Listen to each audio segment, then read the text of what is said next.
Students हैं, ये history of English पढ़ाने के क्रम में, बताने के क्रम में मैं अब आया क्वेश्चन नंबर 3 पर।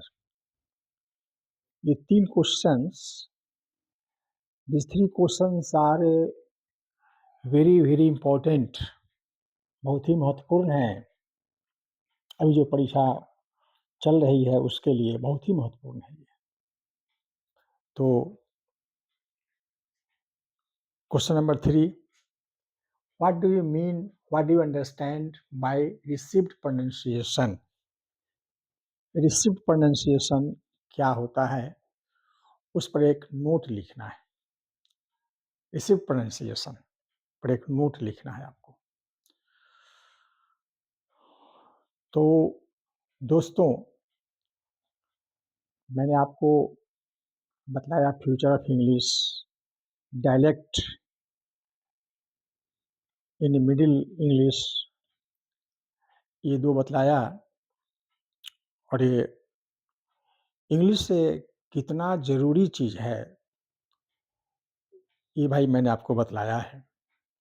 इससे उम्मीद है कि आप उस पर ध्यान देंगे, आप इंग्लिश को पढ़ेंगे। तो अब ज़रा-सा हम ये आ रहे हैं इस प्रश्न पर, जहाँ पर हमको करना है रिसीव्ड प्रोनाउंसिएशन क्या होता है। तो रिसीव्ड प्रोनाउंसिएशन को ये क्वींस इंग्लिश भी कहा जाता है, क्वींस इंग्लिश, और इसका शॉर्ट फॉर्म होता है आरपी। आरपी होता है इसका शॉर्ट फॉर्म, इन शॉर्ट। और ये जो है प्रोनाउंसिएशन बहुत से एसेंट टर्म पर, जो वर्ड है उसमें किस लेटर पर हमको जोर लगाना है, किस पर जोर नहीं लगाना है, उससे इसका संबंध रहता है। तो जो अपर क्लास सोसाइटी है, ये करीब 200 बरस पहले की बात है। 200 बरस पहले ये सब शुरू हुआ, 18th सेंचुरी के अंत में ये शुरू हुआ। और उसमें जो बीबीसी का न्यूज़ आप सुनते थे, पहले के लोग सुनते थे बीबीसी का न्यूज़, उसमें इससे आरपी का बहुत ज़्यादा यूज़ होता था। प्राइवेट स्कूल में इसका बहुत ज़्यादा यूज़ होता था। तो यही है received pronunciation. Received pronunciation is also known as the Queen's English. इसको क्वींस इंग्लिश के नाम से भी जाना जाता है। क्वींस इंग्लिश के नाम से भी इसको जाना जाता है। It is also known as RP in short. Short में उसको आरपी कहा जाता है, RP. This pronunciation covers many accents. बहुत से एसेंट को यह कवर करता है। जो लेटर, किस लेटर पर हमको एसेंट जोर लगाना है, तो बहुत सारे, इसका एरिया बहुत बड़ा है।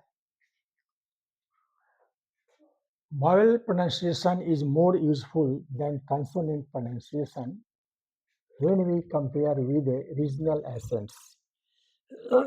जब कुछ रीजनल एसेंट होते हैं, कुछ लोकल लेवल पर जो एसेंट बोला जाता है, दिया जाता है, तो अगर उसको कंपेयर करेंगे उसके साथ, तो क्या होता है कि जो वॉवेल प्रोनाउंसिएशन है, ये ज़्यादा, वॉवेल प्रोनाउंसिएशन ये ज़्यादा क्या होता है, यूजफुल होता है कंसोनेंट प्रोनाउंसिएशन से। कंसोनेंट प्रोनाउंसिएशन से ज़्यादा यूजफुल होता है vowel. It has changed over time and now. ये बदल भी जाता है। And it is only around 200 years old, करीब करीब 200 बरस ये पुराना है। It became as an upper class accent. ये बन गया upper class accent. Upper class के जो लोग हैं, इस एसेंट बन गया। And became the voice of the public school. Public school का ये आवाज़ बना, वॉइस बना। द सिविल सर्विस की आवाज़ ये बना, ब्रिटिश एम्पायर की आवाज़ ये बना, और it was traditionally used on stage. इसको लोग स्टेज पर लोग ज़्यादा करके इसका इस्तेमाल करते थे, बोलने के क्रम में इसका इस्तेमाल किया जाता है। फॉर पब्लिक स्पीकिंग, जो पब्लिक स्पीकिंग प्लेस है वहाँ पर भी and by the well educated, जो वेल एजुकेटेड पर्सन होते हैं वे भी इसको बोलते हैं।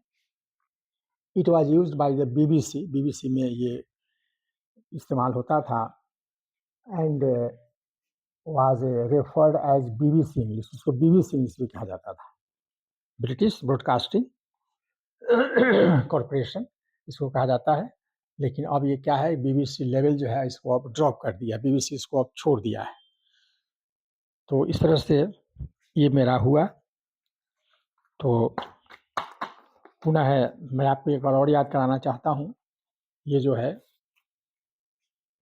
गेस्ट पेपर मेरा निकलता है, आप इसको अपने जूनियर क्लास के साथी को, दोस्त को, भाई को आप सलाह देंगे। ये किताब मेरी पनोरमा प्रकाशन करके निकलती है, ये साफ-साफ है, आप इसको देखें और इस किताब को खरीदें, इसको पढ़ें।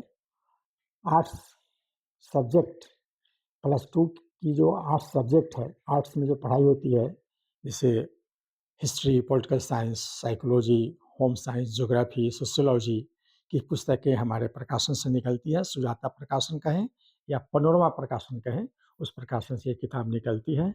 आप इसको अपने जूनियर को बतलावें। और हमारी किताब जो है सेमेस्टर 1, 2, 3, 4 तक अभी निकली हुई है, केवल प्रैक्टिकल की किताब निकली हुई है। तो मार्केट में है, अभी हर जगह मिलेगा आपको। ये पनोरमा प्रकाशन करके निकलती है, सेमेस्टर की किताब है, प्रैक्टिकल की किताब है। Physics, chemistry, botany, zoology, home science, psychology, geography 7 पुस्तक ये मैंने निकाली है, सेमेस्टर 1, सेमेस्टर 2, सेमेस्टर 3, सेमेस्टर 4 करके। तो अभी हर जगह पूरे बिहार में ये किताब उपलब्ध है। उस पर मेरा नाम लिखा होगा, doctor Anil Kumar, RCND college, Kanti, Muzaffarpur, Bihar, ये लिखा हुआ होगा। तो आप आशा करते हैं कि आप इससे फ़ायदा लें, इससे लाभ उठावें। और तो अब इसके बाद हम एक क्वेश्चन और देना चाहते हैं, तो मैं आपको दूंगा, लेकिन अभी नेक्स्ट वीडियो में उसको डालते हैं। तब तक के लिए जय हिंद, जय भारत।